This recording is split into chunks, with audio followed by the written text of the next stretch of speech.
Ay. Fonzie! DY! Oh, oh no, oh no.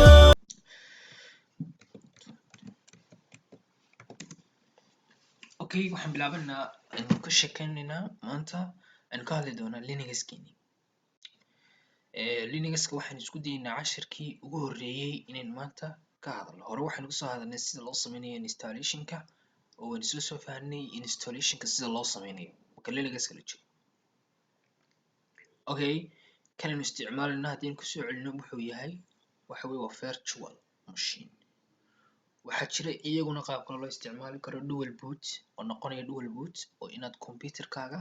laba window isku shubto marba mid soo kiciso iyo mid live boot ah oo macnaha waxa weeye inaad flash ahaan ku isticmaasho oo computerka markaad intaad isticmaalaysid uun flash ahaanta uu kugu shaqeeyo windowskaagii waxaan leeyahay operating systemkaagii Linuxka ahaa. Okay, maanta waxaan ka hadli doonaa some basics command loo isticmaalo Linuxka, sida folder loo sameeyo, sida folder wax looga bedelo, sida file looga sameeyo maran, sida file wax loogu qoro ayaynu isla eegi doonaa. Okay, command diska saan u qorayo unbaad raacaysaa adna waxaad isku dayi doontaa in aad sameyso exerciseyo badan ama examples badan oo kuwan aan sameynay qaar ka duwana. Okay, waxaan sameynayaa iminka tusaale ahaan oo kale markaan doonayo inaan folder sameeyo ama folder cusub aan sameeyo waxaan isticmaalayaa commandka loo yaqaano mkdir. folder ka soo qaad inuu yahay magaciisu Axmed folder la inaan sameeyey mkdir. haddana waxaan sameeyey folder la dhaho khadar mkdir. haddana waxaan sameeyey folder la dhaho Mohammed. Okay, saddex folder baan sameeyey. saddexdaa folder ee aan sameeyey waxa aan doonayaa in aan wax ka bedelo. macnaha tusaale ahaan oo kale waxaan doonayaa inaan magacooda bedelo, waxaan doonayaa inaan wax ku dhex sameeyo, waxaan doonayaa inaan macnaha wax ku dhex copy gareeyo, waxaan doonayaa folderkan laftirkooda iyaga inaan isku dhex copy gareeyo. Okay, tusaale ahaan oo kale haddaan doonayo magaca inaan ka bedelo waxaan qorayaa mv baan qorayaa kadibna folderka aan doonayo magaca inaan ka bedelo mar walba waxaa soo horeynaya shayga aad doonaysid inaad wax ka bedesho kadibna magaca aad u bixinayso ayaa dambeynaya. Let's say waxaan magaca ka bedelaya folderka khadar waxaan u bedelayaa cali.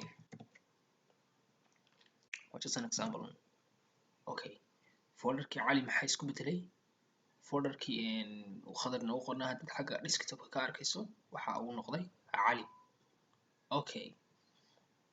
haddaba waxaan doonayaa folderka cali in aan ku dhex copy gareeyo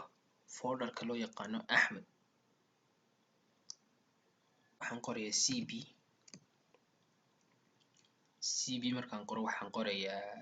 folderka aan qaadayo copy gareynayo cali waxaan ku dhex copy gareynayaa Axmed. waa copygii inaan folder kale ku copy gareeyo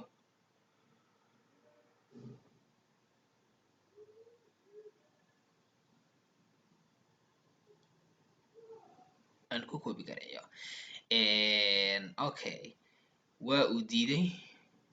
waxaan sameynayaa command kale oo ku qasbaya inuu ku copy gareeyo cb. waxaan odhanayaa r waxaan odhanayaa cali waxaad ku copy gareysaa Axmed. commandkaasi waxa weeye cb-r waxa uu ku qasbayaa folderkaas inuu ku copy gareeyo folderka kale ayuu kugu qasbaya ku copy garanaysaa. waa haddii uu kaa diido maxay ahaydeen optionka hore. Okay, waxaanu hadda sameynay ama aynu isla eegnay sidaynu bal folderka haddaba aan dhex galno aynu cd nidhaahno. cd markaan nidhaahno waxa weye folderka ayaynu ka gudbaynaa folder kale ayaynu dhex gelaynaa folderka Axmed baynu dhex gelaynaa. folderka Axmed markaynu dhex galno waxaan odhanaa bal folderka Axmed waxaa ku jira oo ls ah iisoo tax. maxaa ku dhex jira cali baa ku dhex jira.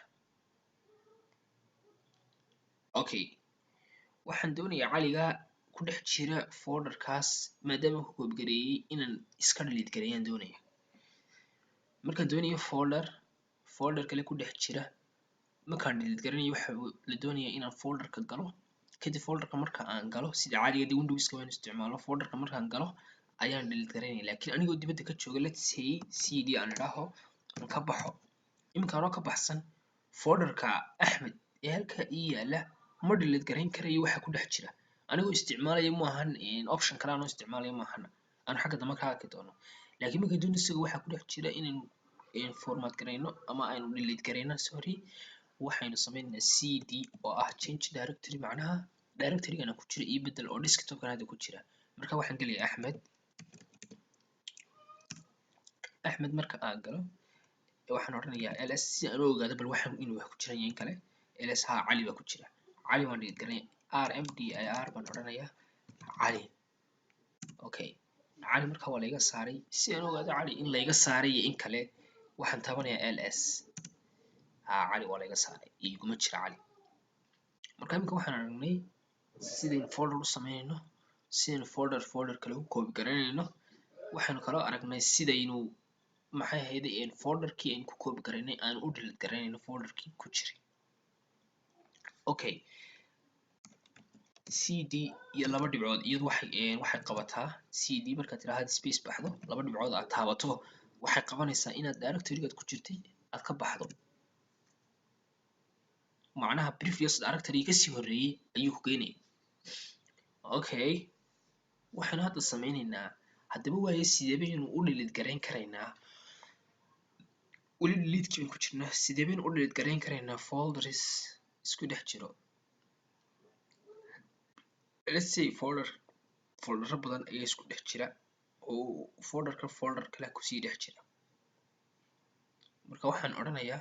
bal labada folder sidee baan u delete garayn karaya isku dhex jira okay haddaba waxaynu eegaynaa intaynaan folderskan iyaga folder ku dhex jira aanan delete garayn waxaynu eegaynaa sida loo sameeyo bal laba folder oo isku dhex jira sidee baan isku dhex create garayn karnaa laba folder isku jira hal command aan ugu samayn karaynaa inagoo aan folderskii marba mid samaynaynin at the same time sidee baan laba folder u sameynaynaa oo isku dhex jira macnaha nesting baa la dhahaa waxaad isticmaalaysaa mkdir markaad isticmaasho waxa aad taabanaysaa calaamadda hyphenka iyo b kadibna space baad baxaysaa waxaad qoraysaa folderka aad doonaysid inaad wax ku dhex create garayso let's say waxaan ku dhex create garanayaa xasan markaad qorto waxaad qoraysaa forward slashka ayaad qoraysaa markaad xasan qorto waayo laba folder ba isku dhex create garayna xasan marka aad qorto bal waxaad ku dhex create garaysaa folder la dhaho asad oo kale okay laba folder ayuu isugu ka dhex create gareeyay oo kala noqonaya xasan iyo cali bal aan eegno in la sameeyay in kale desktop-kii baynu joognaa waxaan odhanaa ls maxaa inoogu jira axmed bay inoogu jira cali bay inoogu jira xasan bay inoogu jira moxamed bay inoogu jira waaye xasan baynu gelaynaa xasan markaynu galno waxaynu eegaynaa xasankan bal in inalagu dhex sameeyey folder la dhahaa magaciisa asad let's say xasan baan galay magaca waad hubinaysaa sidaad u qoraysid haddii uu magaca ood qalado wuu kaa diidayaa xasan baan galay ls baan taabanaya mar walba markaan doonaya shay ogaado waxa ku dhex jira ls baan taabanaya macnaha waa list bay u taagantay inuu wax soo taxo haye folderkeeni maxaa inoogu jira asad bay inoogu dhex jira folderkii xasan okay cd baan odhanaya laba dhibcood waan ka baxaya waan iska soo kala garanaya anigu maadaama oo nagu yaraata shaashadii aan si fiican wax uga arkayn okay hadda waxaynu soo aragnay sidaynu folder u sameynayno sidoo kale waxaynu soo aragnay sidaynu folderka magaca uga bedelayno waxaynu soo aragnay sidaynu folder u delete garaynayno sidoo kale waxaynu soo aragnay folder sidaynu laba folder isugu dhex sameynayno okay haddaba laba folder markaan isku dhex sameynayno ama aynu aragnay aan soo isticmaalnay codekoodii waxaynu doonaa haddaba sidee baynu folders aynu u delete garayn karaynaa ama at the same time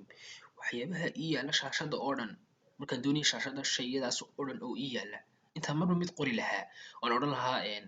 rmdr kan delete garee rmdr haddana kan delete garee oon dhowr kumaano kala duwan qori lahaa at the same time ba waxaan ku qori karayaa hal line inaan ku delete gareeyo dhammaan waxa aan doonayo inaan delete gareeyo oo dhan taa waxaanu isticmaalaynaa rm hyphen rf taas laba option bay leedahay laba optionku waxa weeye markaan doonayo inaan wada delete gareeyo dhammaan waxa desktopkayga ii yaala aan create gareeyay folder iyo file iyo wuxuu doona ha noqdo markaan doonayo inaan wada delete gareeyo oo dhan waxaan isticmaalayaa optionka rm hyphen rf u taagan sidoo kale markaan doonayo folder ku dhex jira waayo imka folderradeena waxaa ku dhex jira folderro isku dhex jira oo xasan oo kale waxaa ku dhex jira folderka kusii dhex jira iminka markaan qoro automatically wuxuu wada delete garanayaa dhammaan commandiskaas oo dhan aan qoray aan hadda eega axmed markaan qoray space baan baxayaa cali baan sameynayaa haddana space baan baxayaa maxamed baan qorayaa haddana waan baxayaa waxaan qorayaa xasan wax option i weydiin maayo mar buu ka wada saaraya waad aragtaa halkaa shaashadii wuu ka baxay haddaan iminka idhaaho desktopka ii soo tax oon ls idhaaho waxba kuma jiran wey macnaheedi wuu wada saaray wixii oo dhanba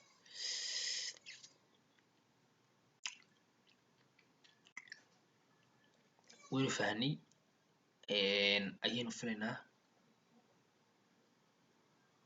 sida aynu la tacaamulayno folderska iyo barnaamijkooda okay waxaan hadda sameynaynaa clear baynu odhanaa clear markaan odhano waxaanu sameynaynaa files baynu sameynaynaa iyagana fileska ba sida loola tacaamulayo ayaynu eegaynaa okay laba siyood baan u sameyn karayaa folderkayga mid wuxuu noqonayaa inaan sameeyo file maran oona waxba ku qornayn iyo inaan sameeyo file wax ku dhex qoran yihiin labada optionba waynu eegi doonaa sida loo sameeyo iyo siday u shaqeynayaan haddaynu ku horeyno folderka touch la dhaho oo noqonaya touch macnaha waxa weeye markaan sameynayo file maran ayaan isticmaalayaa touch markaan idhaho waxaan odhanaya waxaad ii sameysaa file magaciisa la dhaho cali oo kale ii samee waxaad ii sameysaa touch aan usoo gaabiyey maxamed labada file baan sameeyey oo maran haddaba labada file waxaan doonayaa bal iyagana sida magaca looga bedelo sida loo delete gareynayo sida loo copy gareeyo sida loo move gareeyo waxaas oo dhan inaynu isla eegno okay waxaanu sameynaynaa waxa la dhaho mkdir oo folder sida loo sameeyo folder asset la dhaho ayaan sameeyey hadda waxaan ku uri folderka asset la dhaho waxaad ku dhex copy gareysaa folderka magaciisu uu yahay maxamed adigoo weliba ka bedelaya magaca maxamed oo u bixinaya cismaan oo kale okay markaan doonay shay inaan magaca ka bedelo hore ayaynu soo aragnay markaan directoryga ka hadlaynay mv ayaanu isticmaalaynaa mv markaanu isticmaalayno waxaynu odhanaynaa shaygan magaca ka bedelna oo moh ah magaca aynu bedelayno oo cismaan ah okay cusmaan ba automatically isku bedelay waad aragtaa shaashada desktopka waad ka arkaysaa haddaad doonaysid inaad ogaato inuu isku bedelina lskii baad isticmaalaysaa oo waad soo eegaysaa tusaalahaan kale ls baan odhanayaa waxaa ii yaala saddexdaa folder oo cusmaan ii ah kadib waynu iska soo noqonaynaa okay haddaba waxaan ku copy gareynayaa folderka asset inaan ku copy gareeyo ayaan doonayaa cusmaan okay waxaan odhanayaa cp markaan idhaaho waxaan qorayaa folderka aan copy gareynayo folderkan copy gareynayo waa cusmaan waxaan ku copy gareynayaa distanceka ama meeshan ku copy garanaya waxay ii noqonaysaa asset oo folderkii okay waan ku copy gareeyey haddaba inaan ku copy gareeyey in kale ayaan doonayaa inaan ogaado waxaanu nidhi change directory waxa la dhaho ayaa la isticmaalaya oo cd baad isticmaalaysaa okay cd markaad isticmaasho waxaad gelaysaa folderka magaciisu yahay asset. folderka asset markaad gashay oo desktopka sii yaalla waxaad taabanaysaa ls oo macnaha listing ah. halka maxaa inoogu jira cusmaan baa inoogu jira oo inoola soo taxay. okay waxaan doonayaa haddaba cd ma samaynayo waan ka baxaya. waxaan doonayaa haddaba inaan haddana sameeyo aan delete gareeyo folderka cusmaan ee ii yaalla shaashadda ayaan doonaya inaan delete gareeyo. waxaan taabanaya adigoo ku dhex jira folderka iska hubi directoryga hore hadaad ku dhex jirto aad doonaysid ka folderka yaalla desktopka inaad delete gareyso ma delete gareynayo folderka gudihiisa unbuu delete gareynayaa. oo adigoo tusaale ahaan iminka ku jira documentiska markaad windowska caadiga aynu eegayno oo doonaya inaad wax ka delete gareyso desktopka ma suurtagal bay noqonaysaa? waa may. marka directoryga aad doonaysid inaad wax ka delete gareyso ayaad marka hore tegaysa. okay iminka desktopkii baan joogaa. desktopkii waxaa lagu waxaad ka delete gareysaa folderka cusmaan la dhaho. waxaan isticmaalayaa folder markaan file markaan delete garanayo rm baan isticmaalayaa iyo cusmaan. okay folderkii waa laga delete gareeyey wuu ka baxay halkaas wuu ka baxay desktopkii. okay fileskii waanu isla fahnay sida iminka aynu file maran sidaynu samaynaynu eegnay fileka maran sidii magaca uga bedelinaynu eegnay sidaynu folderka lagu copy garayna ayaynu eegnay sidaynu u delete garayna ayaynu eegnay. mvgii baanu isticmaalnay mvga iyada marmar waxaa loo isticmaalaa option kale bal optionka kale loo isticmaalo aynu isla eegno. mv waxaa loo isticmaalaa si aad wax ugu move garayso sidii movetii caadiga ahayd oo intaad meel ka qaado aad meel kale aad geyso. iyada copyga way ka duwantay macnaha waxa weeye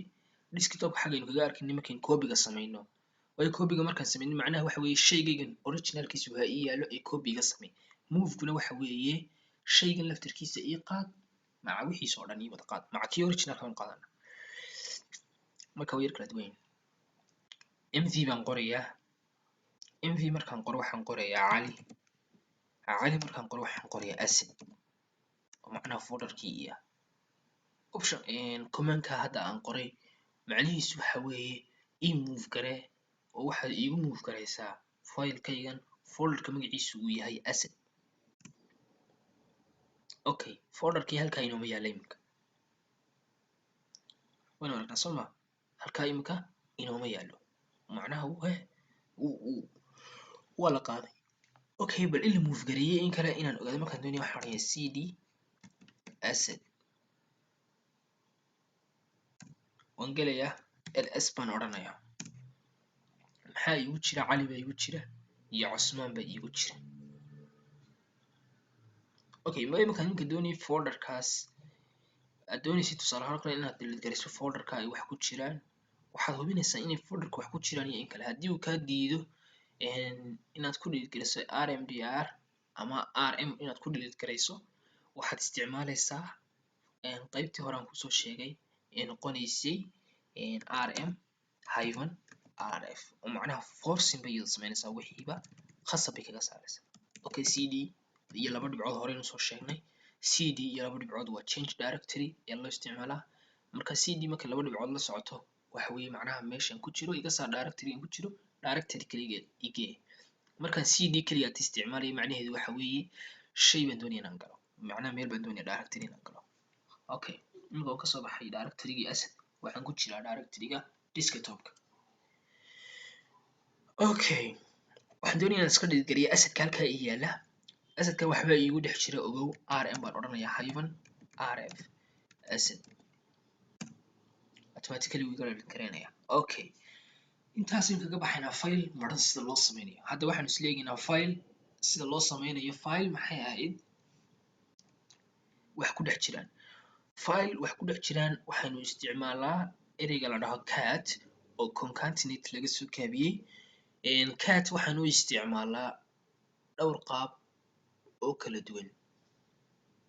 waxaanu isticmaalaa in aynu ku samayno text file wax ku dhex qoran yihiin inaynu ku samayno waa optionka koobaad aynu isticmaalno shaqada koobaad aynu isticmaalno. sidoo kale waxaanu isticmaalaa in aynu fileskiini aan wax ku dhex qornay aynu ku dhex isugu concatenate garayno ama aynu ku dhex wada create garayno aynu ku qabano oo dhan shaqadii macnaha markaynu file wax ku create garaynay haddana file kale wax ku create garaynay oo haddana file kale wax ku create garaynay inaynu gelino bigger file weyn inaynu isugu dhex wada geyno ayaynu isticmaalnaa concatenate as a concatenate baynu isticmaalnaa sidoo kale waxaanu isticmaalnaa file aan wax ku dhex qornay inaynu isaga uga copy garayno file kale oo wax ku dhex qorno file kale as a copy aanu isticmaalo sidoo kale waxaanu isticmaalnaa inaynu wax kusoo display garayno afartaas shaqo ayaynu isticmaalnaa inaynu wax kusoo display garayno inaynu text file ku create garayno inaynu text fileyo badan aynu samaynay aynu hal text file isugu geyno oo aynu isugu concatenation aynu samayno in aynu samayno copy aynu shay wax uga copy garayno marka waynu eegi doonaa sida loo samaynayo okay cat baan qorayaa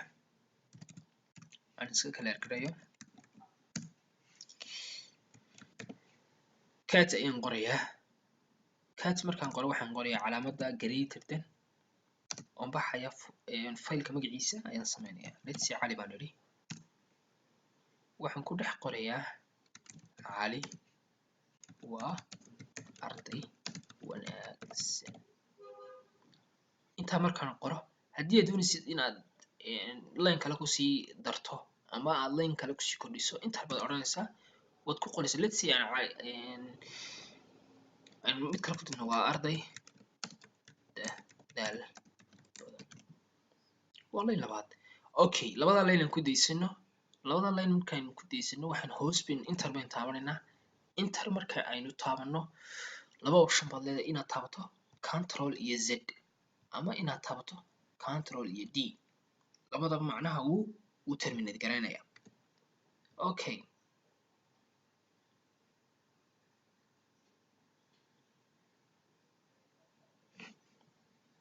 hadda waxaan taabtay control d ayaan taabtay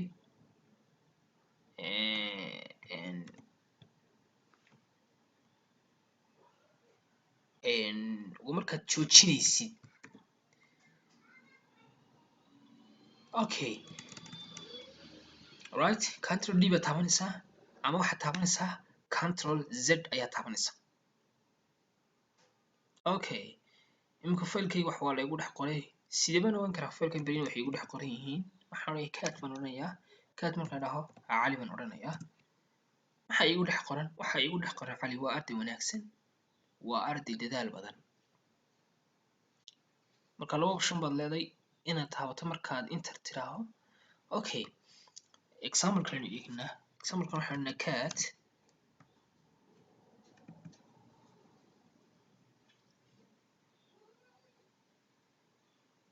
cat markan waxaan odhanaynaa file cusub okay fileka cusub waxaan u bixinaynaa faarax okay faarax markaan u bixino waxaan sameynaynaa inaan wax ku dhex qorno fileka waxaan ku dhex qoraynaa faarax waxa uu ku nool yahay hargeysa ayuu ku nool yahay let's say just an example okay hoos baan u degaynaa waxaan sameynaynaa markaan hoos u degno enter baad odhanaysaa enter markaad tiraa markaad doonaysid inaad save garayso laba option baad leedahay baan ku uri control iyo d iyo control iyo z control iyo z baan taabanayaa control iyo z markaan taabto macnaha wuu ii save gareeyay waana la joojiyay macnihiisu weeye okay laba folder bay sameynay inagoo isticmaalayna cat haddaba labada folder ee aynu sameynay waxaan doonaynaa in aynu displaykeeda waynu aragnay waxaan doonaynaa inaynu ku sameyno bal hal file inaynu isugu dhex geynin doonaynaa failasha aynu sameynay iminka faarax iyo cali waxyaabaha ku jira inaynu hal file kusoo dhex display garayna ayaan sameynaynaa markaad sidaas sameynayso waxaa lagaga baahan inaad qorto waxaad qoraysaa cat markaad qorto waxaad qoraysaa labadii ku samaysnaa faarax baan qoray haddana waxaan qoray cali inta markaan qoro calaamadda greater than baan qoray file magaciisa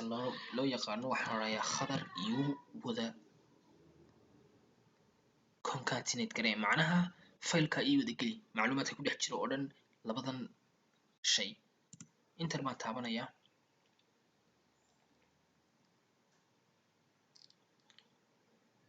enter markaan taabto halkaa waxaa iga soo baxay haddaan yar kala qaado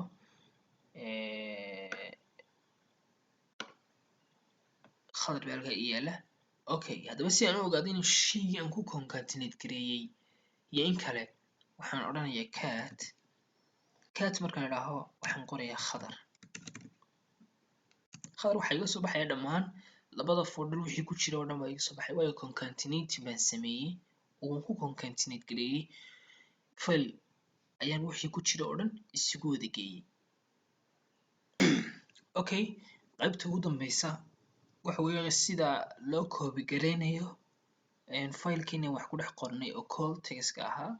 inaynu ka copy gareyno ayaynu doonaynaa macluumaad marka halkaa iminka ugu horiri desktop-ka halkaa uu igu yidhi iminka cat aan axmed qoray layga dooni maayo waayo waxaan qabtay qoraalka axmed waxaa la socota .txt baa la socota marka folderku sida magaciisa uu yahay ayaad qoraysaa halka haddaynu eegno today it's very cold ayaa inagu qoran marka inagu shayga aynu wax ku dhex qornay wuxuu ahaa folderka loo yaqaano cold ee axmed waxba kumaynaan dhex qorin marka waxay ku sahlaysaa oo sidii caadigeed copy intaad u samayso aad folder cusub file cusub wax ugu copy garin kartid windowskaaga tanna waxay leedahay sidoo kale operating systemkana wuxuu leeyahay si aad copy u sameynaysid marka copy kana sidaas ayaa loo sameeyaa afartaa shay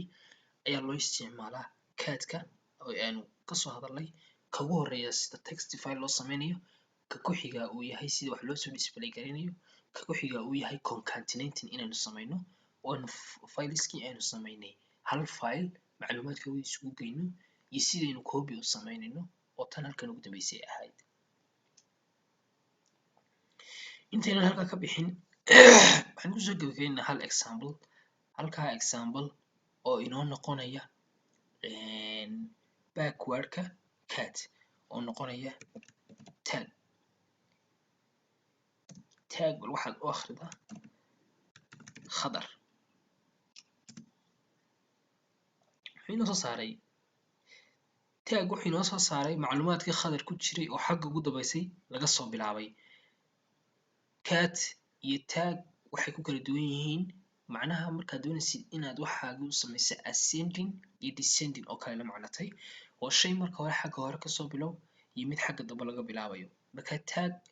waxa weeye folderka filekaaga wixii kugu jiray xagga dambe oo dhan ayuu kasoo bilaabayaa halka uu cat-kuna kasoo bilaabayo xaggii ugu sarreysay okay waa mahadsantahay thank you so much aad ba mahadsantihiin intaas ayuu maanta inoogu joogi doonaa cashirkeenii ku saabsanaa directorieska iyo fileska sida loola macaamilayo